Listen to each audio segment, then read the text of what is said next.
Murder on the Orient Express by Agatha Christie, the Audible original version. Murder on the Orient Express has had many adaptations, perhaps the most well-known of which is the film version with Albert Finney.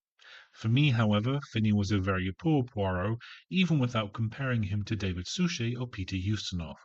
Let's not mention Kenneth Branagh's Poirot. Well, if you can believe it, Tom Conti is the worst of the lot. He has an absolutely dreadful French accent and mumbles his way through most of the lines. The rest of the cast fare little better, with the exception of Jane Asher as Mrs. Hubbard, Rula Lenska as Princess Dragomirov, and J. Benedict as Monsieur Bouc. Wallace Hammond as Hector McQueen must be singled out among this bad lot. He is an utter abomination. It's small blessing that the way the story is told, characters appear, then disappear until the end when there's the big reveal, so we don't have to suffer him for too long. He acts his lines like someone in a high school play. I can imagine him on stage, hands on hips to make a point, arms flailing at other times. The next compartment belonged to Hector McQueen. Of course, you must search me. I feel I'm definitely the most suspicious character on the train. You've only to find a will in which the old man left me all his money, and that'll just about fix things.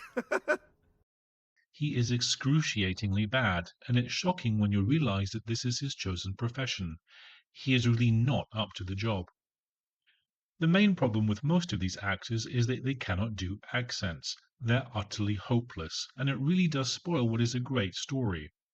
However, they're not the only problem. The way it has been translated into an audio drama is, frankly, boring. There is a decided lack of tension, and perhaps that is a little down to the story itself. On the train from Istanbul, which they call Stambul, to Calais, an American man, Samuel Ratchet, is murdered in his compartment. Poirot is engaged by the representative of the train company, Monsieur Bouc, to find out who done it. And in this limited setting of two train carriages, one the restaurant car and one with the berths, Poirot must figure out who the perpetrator is and why. And so Poirot interviews the suspects, strangers on the train, so to speak, one by one, before reaching his conclusion with the grand reveal before the assembled suspects. So perhaps the writer of this version couldn't figure out how to inject the required tension into this confined space.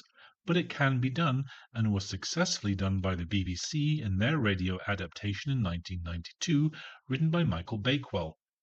For most people, David Suchet is the ultimate Hercule Poirot, but for me, John Moffat in those superlative BBC radio adaptations is the gold standard.